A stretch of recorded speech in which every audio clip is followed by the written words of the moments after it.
In the year 1945, 51 countries came to an agreement in San Francisco, California, that World War II would never repeat itself again. They signed the United Nations Charter. As the years progressed, 51 became 193. 193 world leaders representing their countries to make a bold statement that they stand for international peace, that they stand for international security, respect of human rights, justice, tolerance, and solidarity. With this, the United Nations was born. This is an intergovernmental organization which was created with specific goals in mind. Number 1, to maintain international peace and security. 2, to provide humanitarian assistance to those in need.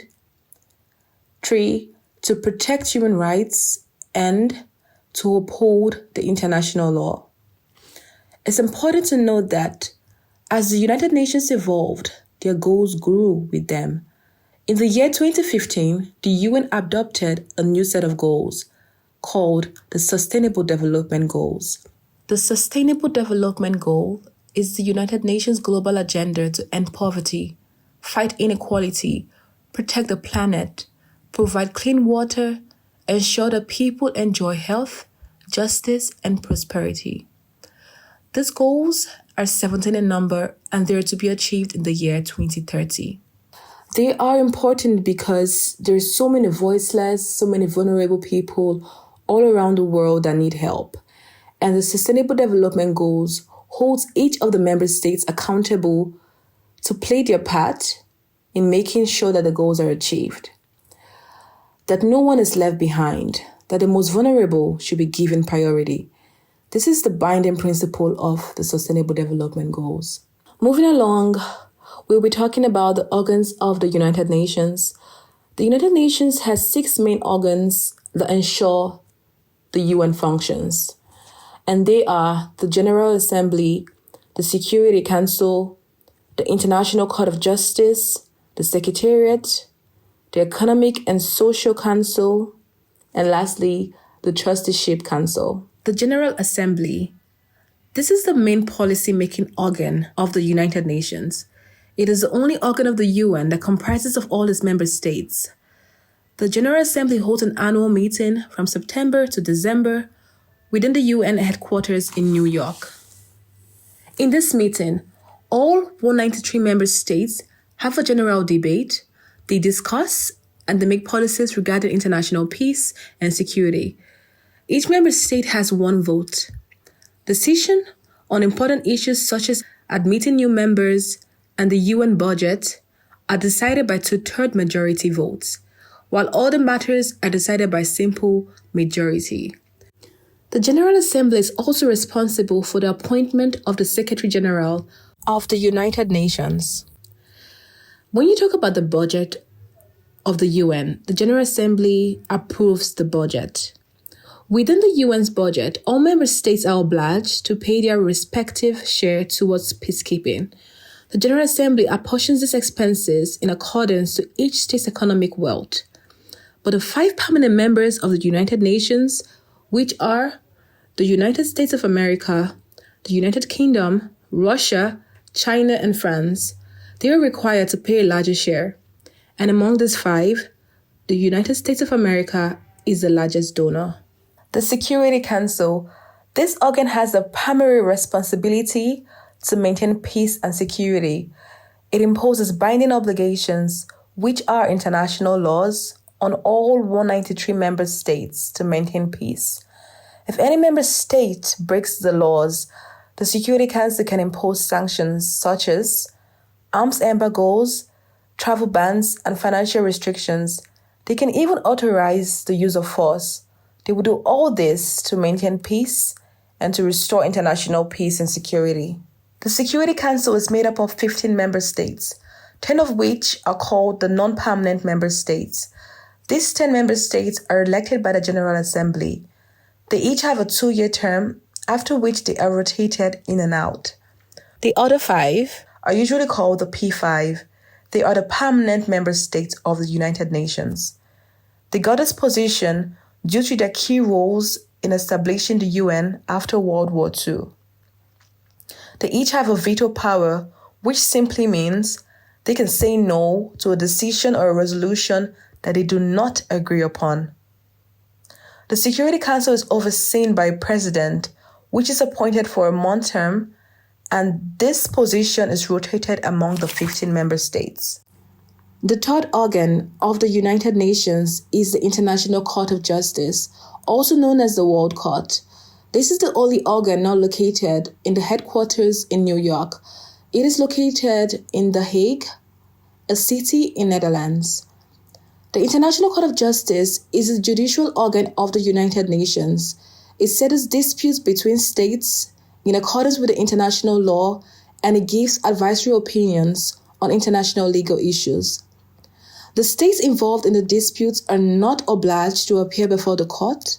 Rather, the court requires the state's consent to perform its jurisdiction. But once the consent is given, judgments made by the court are binding to the parties involved.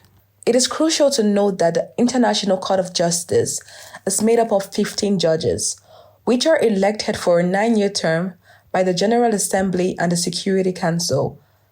The 15 judges are from different member states. There cannot be 2 judges from the same state, and the judges vote simultaneously but separately.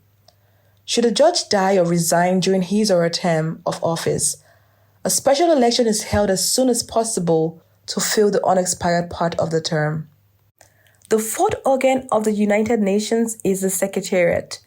This is the executive organ of the United Nations. This organ does the work. For example, the General Assembly makes resolutions and policies, while the Secretariat says, okay, let's make it happen, let's get it done. It is responsible for the day-to-day work of the United Nations.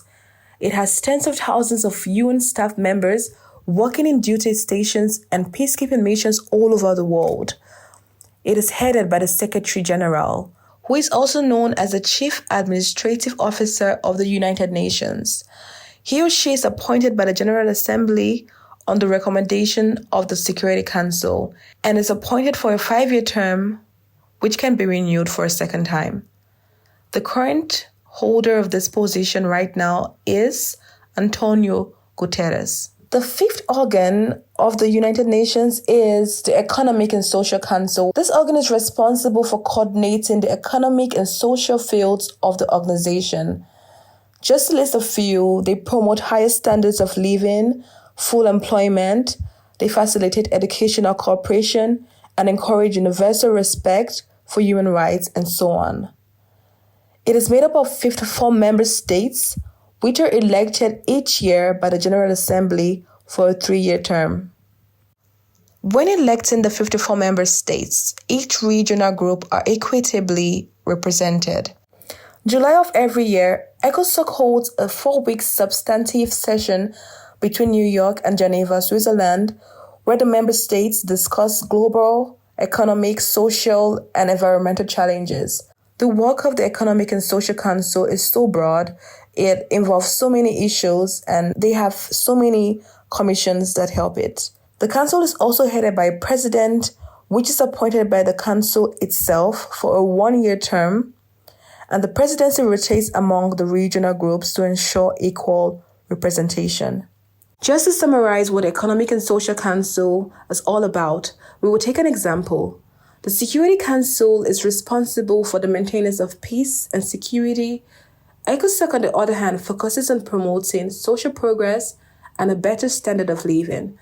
You can't really achieve international peace and security and leave out social progress. They have to go hand in hand in order to reduce the risks of instability and violence. The sixth and final organ of the United Nations is the Trusteeship Council. This organ is no longer active. They have achieved their goal, which was to supervise 11 trust territories as they transition from colonies to sovereign nations. With the achievement of these goals, they ceased operations in the year 1994. It is made up of the 5 permanent member states of the United Nations. However, despite its inactive status, it continues to elect a president and vice president, so if called upon, they would be ready for action. To finalize, the United Nations is a very broad organization. it does a lot of work. The UN has achieved so many victories since it emerged in 1945, but with all these achievements, it has also received a lot of criticisms for its shortcomings in modern-day conflicts, especially now with the ongoing war between Palestine and Israel, and then you have the Ukraine and Russia war. Many have argued that the organization needs to change in order to maintain its importance in the future. With all the criticisms said about the United Nations, we can say that it isn't perfect, but it is the only major organization fighting for peace and security around the world today, and all nations must make it an intentional act to work together to take care of our world. My name is Lovette Ogele.